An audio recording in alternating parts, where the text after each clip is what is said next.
네, 현재 시간 2시 44분 지나고 있습니다. 코스피는 전일보다 0.35%의 내림세를, 코스닥은 0.73%의 강세를 나타내고 있습니다. 오늘 시장 또 이 두 분과 함께 정리해 볼게요. 월요병을 날려주실 김미수 대표님, 이상형 이사 나왔어요. 어서 오세요. 네, 안녕하십니까. 네, 현 시장에서의 가장 핵심 세 가지 준비해 봤고요. 첫 번째부터 바로 만나보겠습니다. IRA 전기차 세부 법안, 우리에게 득일까요? 실일까요? 베일을 벗은 IRA 3대 변수인데 일단 이번에 나온 세부 지침 내용을 보면 최종 조립뿐 아니라 배터리, 광물, 부품 비율도 미국이 정해준 대로 해야 된다면서요. 그렇죠. 네. 미국 마음입니다. 그들이 만든 법안이니까. 네. 그래서 이번에 세부안 가지고 국내 시장에 어떤 영향을 미치겠느냐 이런 여러 가지 얘기가 많았지만 특히 이제 이런 거 딱 발표되고 나서 저희가 잘 느끼는 게 셀온이죠. 뉴스 나오고 훅 밀리면 어떡하나 걱정했는데 또 그쪽이 아닌 것 같습니다. 맞아요. 오히려. 네. 지금 만약에 그런 쪽이었으면 반도체 쪽으로 쭉 옮겨가고 2차 전지 쪽에서 차익 매물 나왔을 텐데 또 여전히 여기서 움직이고 있네요. 네, 그래서 지금 관련된 내용 보게 되면 배터리 부품과 광물로 나뉩니다. 근데 부품 쪽에서도 한 50% 이상 북미 쪽, 이거 다 아시는 얘기겠죠? 네. 그런 얘기 나오고 있고 또 핵심 광물은 40% 이상인데 여기서 중요한 게 저희가 얘기하던 양극재, 음극재가 어디로 들어가느냐 이게 핵심이었는데 그렇죠. 핵심 광물로 들어갑니다. 그러다 보니까 우리나라에서도 만들어도 미국에 가면은 보조금을 받을 수 있다라는 쪽에서 안도의 한숨과 함께 오늘 코스모그룹도 마찬가지고 관련돼서 이제 국내 쪽에서 기반을 잡은 양극재 업체들 네. 이런 쪽에서 변화가 나오는 부분들도 오늘 시장에 영향을 끼쳤다고 봐야 될 것 같습니다. 네, 말씀하신 것처럼 가장 걱정됐던 게 이제 양극재, 음극재 부분인데 그게 핵심 광물로 들어가면서 우리나라 안에서도 만들어낸 제품들이 나중에 보조금을 받을 수 있다라는 거잖아요. 네네, 그렇죠. 근데 여기서 또 우리가 체크해 봐야 되는 게 너무 마냥 좋아할 만한 건 아니다. 걱정해야 될 변수들도 있다라는 이야기가 들려오더라고요. 네, 보면은 일본이 FTA 체결이 안 됐는데 미국이랑. 네네. 네. 근데 이제 되어 있는 건 뭐냐면 이제 광물 협정인 거죠. 핵심 광물. 그래서 이거를 좀 포괄적으로 넓힌 거죠. 네, 그러다 보니까 일본까지 그러면 북미에서 LG엔솔이 그냥 텃밭으로 이제 그쪽에서 이제 성장성을 더 키우려고 했는데 테슬라에 납품하는 데 있어서의 경쟁을 해야 하는 일본의 파나소닉도 3,750달러만 이제 반만 보조금을 받을 것으로 전망이 됐는데 이게 또 완전히 다 모두 받게 되는 것도 그렇고 그러면은 이제 테슬라 입장에서도 이제 파나소닉을 또 이제 사용할 수도 있다는 점, 그런 것도 이제 생각해 볼 수 있는 것 같고요. 그리고 이제 국내에도 보면은 계속해서 이제 중국산 광물을 쓸 수가 있는 게 아니고 보조금 혜택은 딱 이제 내년까지죠. 네, 그것도 이제 그냥 기한이 있다. 그래서 앞으로 내년까지는 생산 공정을 굉장히 신속히 빠르게 전환할 필요가 있다. 그런 것도 하나의 또 과제가 될 수 있을 것 같고요. 그리고 이제 인도네시아도 보면 이제 밸류 체인에 대한 좀 해석 여지도 좀 이렇게 남겨뒀더라고요. 이제 광물 요건이 이제 계속해서 강화되는 추세다 보니까 인도네시아 같은 경우는 이제 리튬이나 광물에 대해서 이제 밸류 체인이 갖춰져 있거든요. 네. 그러면은 인도네시아에서 우리가 이제 광물 갖고 와서 쓰면은 그것도 이제 좀 보조금을 받을 수 있으면 좋겠는데 네. 지금 말씀드린 부분도 그렇고 지금 업계 관계자들도 조금 우리가 기대했던 그 구체적인 내용이 모두 발표된 거는 아니다. 그래서 좀 아직까지도 좀 예의주시하자 그런 얘기가 있는 것을 보면은 좀 구체적으로 나오는 날짜가 18일이라고 해요. 그래서 네. 중순 넘어가면은 또 이제 2차 전지에 있어서 또 이제 중요한 또 이벤트 데이가 될 것 같습니다. 여기까지의 총평을 들어보면은 그래도 우리가 원하는 바가 어느 정도 좀 적용된 것 같지만 아직 체크해야 될 것들이 남아있다 정도로 정리가 될 것 같아요. 저희 시청자분 중에 한 분이 채팅방에 걱정거리가 아닌데 일부러 걱정거리로 만드네라고 이야기를 또 써주셨거든요. 어떻게 생각하세요? 솔직하게 진짜 이거는 우리가 체크를 해봐야 되는 마냥 좋아할 만한 내용이 아니다라는 건지 아니면 맞아요. 우리 시청자분만처럼 진짜 이제 다 좋은 일들만 있는데 괜히 시장에서 걱정거리를 만드는 거다라고 생각하시는 건지. 별 얘기도 다 나옵니다. 네, 그렇죠. 이제 앞서 이상엽 이사님 얘기하셨던 것처럼 지금 중국에서도 막 들어올 텐데 네. 포드랑 CATL 또 합작하고 테슬라랑도 또 한다면서요. 네. 그러다 보니까 또 위협이다. 맨날 위협만 팔고 살다가 어떻게 약간 돈 되는 장사 쪽에는요 다 위협이 되는 것 같아요. 네, 저기 장사입니다. 아. 힘세니까요. 그래서 일단 중요한 부분은 네. 지금 이 상황에서 그러니까 시장이 애써 다른 데로 안 가려고 하고 있습니다. 여전히 이쪽에서 움직이려고 하고 있다는 얘기는 그게 만약에 부정적이었으면 벌써부터 시장에 대해서 반응이 나왔겠죠. 그렇다는 얘기는 계속 여기서 움직이고 있다는 거를 체크를 하되 만약에 이쪽에서 이제 뭐 어떤 많이 이쪽에서 놀았으니까 다른 쪽으로 이전하자라고 하는 움직임 전까지는 계속 관심은 둬야 되는 게 맞지 않나라는 쪽으로 바라봐야 될 것 같고요. 그래서 이것저것 찾아보다 종목해야 되는 거죠? 아니요, 꼭 네. 그런 건 아니에요. 아, 그래요? 그럼 네. 넘어가겠습니다, 오늘은. 보니까 오늘 시장에서 말씀해 주신 것처럼 가장 핵심은 그거 같아요. 사실 세부 지침이 나오면 약간 셀 온으로 보고 많은 분들이 팔지 않을까, 고점 신호가 나오지 않을까 했는데 이게 웬걸? 코스모 그룹주들의 경우에는 거의 거래 제한부까지 급등을 하고 LNF는 그래 이제 더 이상 걱정할 거 없다라고 하면서 현재 좀 윗꼬리가 달리긴 했지만 또 한 번의 슈팅이 나와버렸어요. 이 말은즉슨 시장에서는 그동안 더 사고 싶었는데 못 사고 있다가 이제 확인하고 오히려 더 동참했다라고 봐야 되는 걸까요? 아, 네. 그래서 제가 그때 LNF를 확인 사살했던 그런 그런 확인하고 네. 이제 투자자들이 좀 뭐 사는 것 같고요. 그리고 진짜 상대적으로 예를 들어서 오늘 시장이 한 5, 6% 상승하는 종목이 있는가 하면 뭐 한 13% 이상, 15% 이상 상승하는 종목도 있거든요. 분명한 시장에서는 이제 분명한 이유가 있다고 이제 생각할 수 있을 것 같고요. 대표님께서 앞에서 이제 말씀해 주셨듯이 이제 중국 기업들이 많이 들어올 수 있을 것 같아요. 네. 한국 기업들과 좀 합작도 해야 되고 좀 일을 많이 해야 자기네들도 이제 좀 윈윈할 수 있기 때문에 들어올 텐데 그렇다고 하면은 그동안 중국 기업, 중국의 의존도가 컸었던 이제 전액이나 음극재 쪽에서의 성장성이 좀 크게 부각받을 수 있겠죠. 그러면 전액 같은 경우는 뭐 대표님도 말씀하셨던 것 같은데 예전에 뭐 엔캠이나 뭐 광무나 뭐 이 두 종목이 너무나 뭐 아침부터 계속해서 꾸준히 뭐 강한 모습을 보이고 있고 또 나노신소재도 그렇고요. 그리고 이제 뭐 전구체 쪽도 이제 중국 기업이 폐배터리를 가지고 와서 리사이클링해서 그거를 가지고 국내 이제 뭐 전구체 기업이나 양극재 기업에 또 줄 수 있잖아요. 그러면 또 전구체나 양극재도 또 관련있다고 볼 수가 있겠고 네. 또 재활용이나 리튬 또 이제 북미에서 또 LFP 그 이제 배터리 양산 관련된 속도가 좀 붙을 수 있을 것 같아요. 그럼 역시나 또 뭐 리튬 관련된 거, 뭐 재활용. 그러니까 IRA가 모두 정확히 100% 완벽하게 세부 지침이 나온 건 아직 아닌데 시장은 정말 그 안에서도 여러 섹터가 움직일 수 있을 만큼 투자자들은 계속 관심을 갖고 있다라고도 볼 수 있는 것 같습니다. 여전히 뜨겁습니다. 예전에 많은 투자자들이 특히나 외국인 투자자들이 우리나라를 반도체의 나라라고 봤다면 최근에는 배터리의 나라로 보고 들어온다라는 말이 정말 맞는 것 같은데 오늘 관련주들의 흐름을 보니까 코스모그룹주 그리고 CNT 도전제 관련주, 전구체 관련주들이 유독 좀 많이 오르더라고요. 네. 이게 이번 지침함과 관련돼서 오르는 거예요? 아니면 그 안에서 약간 순환매 혹은 이슈가 되기 때문에 더 부각을 받는 거예요? 어차피 가야 될 길이겠죠. 그러다 보니까 계속 그 안쪽에서 움직이고 뭐 도전제 쪽도 마찬가지고요. 네. 그렇게 해석을 해야 될 것 같은데 그러다 또 종목해요? 종목 좋아요. 네. 뭐 그 거의 이쪽에서 안쪽에서 움직이다 보니까 변화들은 이제 약간 압축돼서 계속 가던 종목들 움직이거나 아니면은 약간 또 새로운 쪽으로의 재발견들이 나오고 있는데 네. 보니까 종목 쪽에서 아모그린텍 이거 같은 경우도 충분히 부각 받아도 되는데 좀 많이 좀 늦는 것 같습니다. 아모그린텍은 무슨 회사인데요? 좋은 회사고요. 네, 근데 자성 소재 관련된 쪽에서 고효율 자성 소재 글로벌 한 3위 정도까지 성과내는 대표적인 회사고 거기다가 LFP를 통해서 가장 많이 또 영역을 넓힐 거는 저희가 ESS 쪽이라고 하죠. 네. 그 사업을 관련된 부품 납품하고 중국 쪽에 벌써 진입을 하게 되면 과연 이제 LG 에너지 솔루션이나 LFP 쪽을 더 성장시킬 때 똑같이 ESS에 대한 부분들 확인이 될 수 있겠죠. 그래서 그 정도 어느 정도 기반이 마련돼 있다 보니까 이런 회사들도 한번 같이 또 LFP 관련주로 묶이지 않을까라는 쪽에 대한 변화들도 한번 체크해야 될 것 같습니다.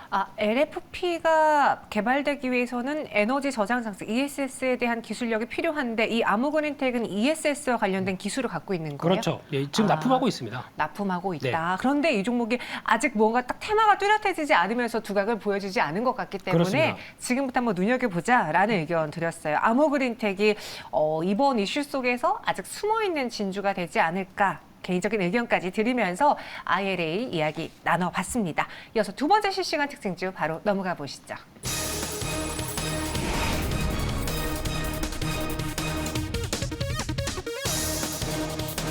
강세를 보이고 있습니다. 오펙 플러스 소속 주요 산유국들이 자발적으로 추가 감산을 결정했는데 근데 이 결정이 나온 그 시기가 되게 의외다, 깜짝이다라는 평가가 많더라고요. 네. 이게 감시위원회가 네. 이제 보통 여기에서 이제 정책 권고 등이 좀 나오거든요. 그러면은 얘를 생각해 보더라도 이 감시위원회에서 감산 얘기가 나왔을 가능성은 굉장히 커 보여요. 네. 네, 그렇기 때문에 미리 땡겨서 얘기를 했기 때문에 시장에 미치는 영향이 큰데 비교를 하자면 그런 것 같아요. 이제 뭐 초등학생한테 용돈 줄 날이 3일 남았는데 오늘 저녁에 용돈을 주는 거죠. 갑자기 미리? 네. 그러면은 그 용돈을 받은 친구가 얼마나 기뻐하겠어요, 그렇죠? 그렇죠. 이 아빠가 이 엄마가 네. 이 아빠가 이 엄마가요? 네, 네. 하여튼 네. 알아서 생각해 주시고요. 네. 그러니까 이제 되게 놀라죠. 그러니까 기분도 좋고 웬일이야 나 돈 다 썼는데 그러니까 좀 약간 어차피 감산 얘기 나올 거 좀 땡겨서 하는 게 좀 시장에서 미치는 영향도 크고 또 시장에서 생각해 보더라도 70불이야 그래 뭐 명분도 되고 그래서 일각에서는 뭐 시장 안정 위한 결정이라고도 얘기하겠지만 유가 하락 방어를 위한 그런 공감대로 인해서 좀 한 2, 3일 땡겨서 했다고 좀 생각이 듭니다. 말씀해 주신 것처럼 일단 감산을 발표한 것도 시장에서 반응을 해야 했어야 했는데 이게 또 예상했던 일정보다 더 땡겨서 말하니까 뭔가 그들의 강력한 의지가 보여지는 것 같거든요. 최근에 유가 하락을 더 이상 자시할 수 없다. 우리 이거 건드려야겠다라는 그들의 의지로 보여지는데 유가 하락이 이렇게 되면 좀 멈출까요? 날카로우신데요. 네. 네, 이상입니다. 아까 아니고요. 예. 일단 지금 이렇게 된다는 얘기는 70달러대 밑으로. 네. 그러니까 지난번에도 말씀드렸지만 미국 정부도 70달러대 밑으로 가는 걸 원하지 않습니다. 그렇죠. 네, 그렇다고 해서 또 급등하게 되면 또 머리 아프게 되는 거죠. 그래서 70달러대 밑으로 가게 되면 또 셰일 오일 업체들이 그냥 나 생산 안 해라고 딱 손을 놔버릴 거다 보니까 거기서는 또 에너지 수출국 입장 쪽에서는 일정 부분 유진해야 되겠죠. 근데 그렇다고 또 유가 급등하게 되면 물가를 못 잡는 꼴이 나오다 보니까 머리가 아프겠죠. 맞아요. 그런 쪽에서 이러지도 저러지도 못하겠지만 어느 일정 부분들은 유지하려고 하는 모습들이 유가에 거의 보이지 않나요? 그렇게 되면은 지금 시장은 그렇습니다. 그러니까 유가가 잘 쉽게는 안 떨어질 뉘앙스가 보여지는데 그렇다고 해서 이제 감산 얘기가 나오게 되면 이게 공급 사이드 얘기고 수요 쪽은 중국이 리오프닝을 하거나 경기가 아직까지 뭐 좀 위축될 것이다 얘기가 많지만 변화가 나오기 시작하게 되면 공급은 제한돼 있는데 수요가 변화가 나오면서 유가는 또 턴할 수가 있겠죠. 이런 쪽에 대한 변화를 보게 되면 결국에는 유가를 바라보면서 저희가 알고 있는 뭐 정유주 이런 거 대응하시면 안 될 것 같고요. 네. 정유주 사셔서 수익 보신 적 있으세요? 저요? 네. 있죠. 넘어가겠습니다. 네. 네, 그래서 네, 매매 잘 하시는 거고요. 네, 근데 네. 지금 매매하기가 되게 어렵습니다. 그런 쪽에서 차라리 유가가 어느 정도 견조하게 움직인다 그러면 여전히 그를 바라보면서 LNG 발전이라든가 LNG 발전. 네, 그리고 또 어떤 신재생 에너지 투자는 계속 이어지겠죠. 그런 쪽에서 수혜를 받는 종목들 쪽으로 보시되 그래서 뭐 풍력 태양광주로 보시는 것보다는 그걸 다 결합해서 봤었을 때 LNG 발전이나 모든 발전 관련된 쪽을 투자한다고 하더라도 결국에는 변압기, 네, 이쪽이나 전력기기 네. 이쪽의 수혜를 보겠죠. 그리고 또 좀 지나면 전선. 전선. 네. 똑똑하신데요. 네, 이런 쪽이다부터 거기다가 또 하나 뭐 피팅 밸브부터 강관 이런 쪽은 또 계속 관심이 높아지겠죠. 그런 쪽에 포인트를 맞추고 보시는 게 좋을 것 같습니다. 딱 유가, 그래 그럼 정유주라고 단편적으로 생각하기보다는 이쪽에서의 투자가 이어진다면 과연 무엇이 많이 쓸까? 뭐 변압기, 전선 이런 것들, 강관, 밸브 다 보자라는 점에서 혹시 이런 관련 종목들 그럼 좀 꼽아주실 만한 게 있을까요? 제가 해야 되겠죠. 당연하죠. 네, 네, 그 중에서 요즘 최근에 부각받고 있는 회사 중에 하나가 BHI 같고요. 네. 이 회사는 또 베이어로스 보일러 관련된 쪽에서 네. LNG 발전이 플랜트가 이어졌을 때 가장 또 수혜를 받는 종목이다 보니까 관심이 있어야 될 것 같고 재료용 전기 많이 올랐네요. 많이 올랐어요. 왜 원고 보내고 나면 이렇게 많이 오를까요? 네, 그래서 이런 쪽도 이제 오랜만에 다시 정고점대 시대하면서 올해도 미국은 변압기 쇼티지다. 이에 따른 변화들 계속 가져가셨으면 좋겠습니다. 그래서 오히려 재룡전기와 BHI 쪽으로 접근해 보는 게 어떻겠느냐 의견 주셨고, 그럼 오늘 저희가 그냥 단순하게 봤을 때는 정유주 이야기하면서 SOE를 좀 다뤄보려고 했었거든요. SOE에 대한 투자 의견, 그래? 계속 이렇게 유가 하락을 좀 방어해? 그렇다면은 정유주 쪽에서 SOE를 내가 좀 길게 사보는 거 어떨까라고 생각하신 분들을 위해서 네. 투자 의견도 좀 정리해 주실까요?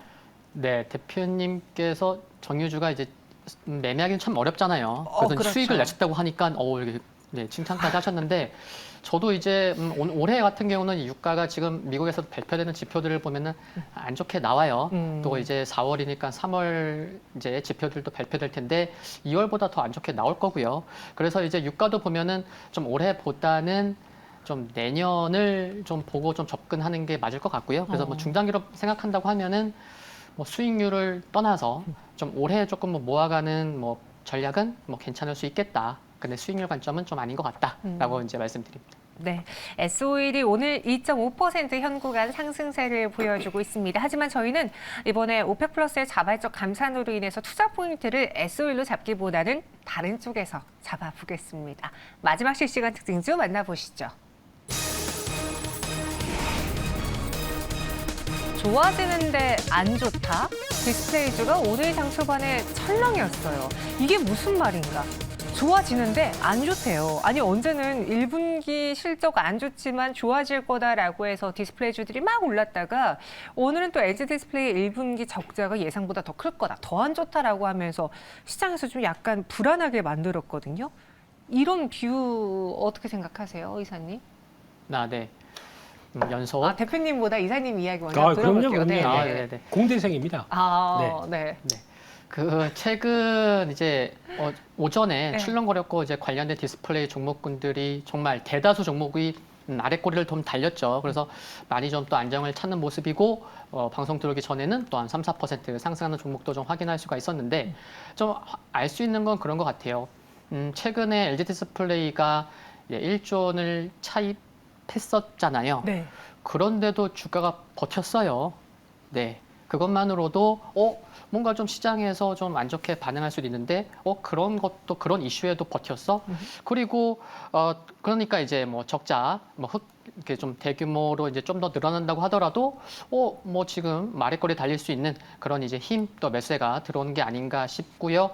그리고 이제 1분기 실적 발표할 때도 어떤 걸 얘기했냐면은 뭐 이제 수요 부진, 사업 구조 조정으로 인해서 LCD TV 매출이 급격히 감소했기 때문에 이제 앞으로 이제 좀 적자가 더 늘어날 수 있을 것 같은데 작년 4분기보다 또 작년 4분기에도 재고가 줄어들었고 네. 올해 1분기에도 재고가 줄어들어서 또 재고가 또 줄어들고 있다는 그런 추이도 긍정적이고 또 1분기 실적 발표할 때도 LCD의 좀 출구 전략을 얘기를 했죠. 그래서 OLED 쪽으로의 또 사업 재편 기대감을 갖는 발언들을 확인할 수가 있었기 때문에 지금 기대해 볼 요인들은 꽤 많은 것 같습니다. 네. 그럼 대표님도 네. 개인적으로 오늘 나온 이 1분기 적자 예상보다 커. 그렇게 되면은 생각보다 턴어라운드가 늦어지는 거 아니야라고 불안해하기보다는 차라리 향후에 올 긍정적인 면을 조금 더 보고 디스플레이 쪽에는 중점을 맞춰보는 게 좋을까요? 네, 그렇긴 하지만 LG 디스플레이가 갖고 있는 구조적인 문제들이 많다 보니까 네. LG 디스플레이에 대한 쪽으로 투자 아이디어 갖는 것보다 거기보다는. 네, OLED 자체가 커지면서 나오는 다양한 아이디어를 가져가는 게 더 좋지 않느냐라는 쪽으로 바라봐야 될 것 같고요. 네. 이제 애플은 지금 보니까 또 바꾸셔야 되겠네요. 제 핸드폰이요? 네, 또 이제 OLED 쪽으로 쫙 들어오기 시작합니다. 네. 맥북, 아이패드 다. 근데 이게 한 1, 2년 뒤 가게 되면 라인업들이 다 이쪽으로 차지하게 되면 그러니까 애플이 디스플레이 쪽으로 들어갈 수 있는 게 연간 5억대라고 합니다. 네, 이 정도 되면은 지금 현재 보여주고 있는 스마트폰 기기 웬만한 것보다 훨씬 더 높은 숫자들이거든요. 이렇게 되면은 앞으로 OLED는 어떻게 될까요? 이게 첫 시장이 번째죠. 커지겠다. 네, 그리고 두 번째는 앞으로 그냥 또 보여지는 미래죠. 전장용 이쪽도 앞으로 다 OLED로 바꾸면서 또 이제 전기차들 많아질 거 아닙니까? 그렇죠. 그 수혜를 다 누가 누릴까요? 라고 하게 되면 그런 쪽에서 삼성이 전략적으로 디스플레이도 키워야겠다라는 쪽에서 OLED 투자가 이제 들어가는 부분들이 거기서 연결될 수 있지 않나라는 쪽에서 계속 관심 있게 봐야 되는 게 맞겠다고 보여집니다. 오히려 향후에 이 OLED 시장이 커지는 것에 대해서 나는 더 점수를 주겠다. 이런 잡음에 너무 일일비하지 않겠다. 하지만 LG 디스플레이 쪽은 좀 구조적인 문제가 있기 때문에 딱 그렇다고 무조건 간편하게 디스플레이 좋아져? LG 디스플레이라고 접근하진 않겠다라는 의견이었는데 오늘 장의 흐름을 보면은 밑꼬리가 많이 달렸어요. 다행히. 뭐 LG 디스플레이도 그렇고 덕산 네오룩스도 그렇고 좀 밑꼬리 달고 올라왔다라는 거는 어떻게 보면 이 시장을 여전히 노리고 있는 분들이 많다고 해석해야 될까요? 네, 그렇다고 이제 생각을 할 수가 있을 것 같고요. 네.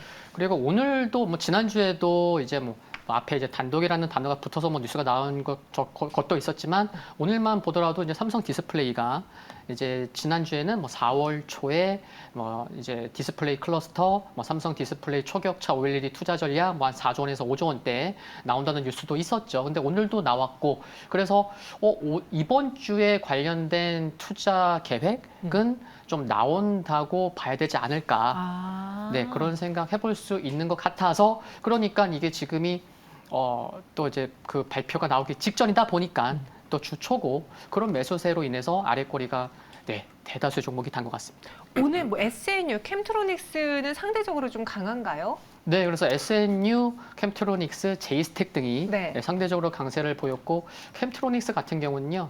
지금 OLED에서 이제 말씀을 드리지만 네. 뭐 자율주행부터 해서 뭐 안 엮이는 게 없습니다. 네. 맞아요. 아시는 분은 그래서 아시겠죠. 네. 상대적으로 강세를 보였다.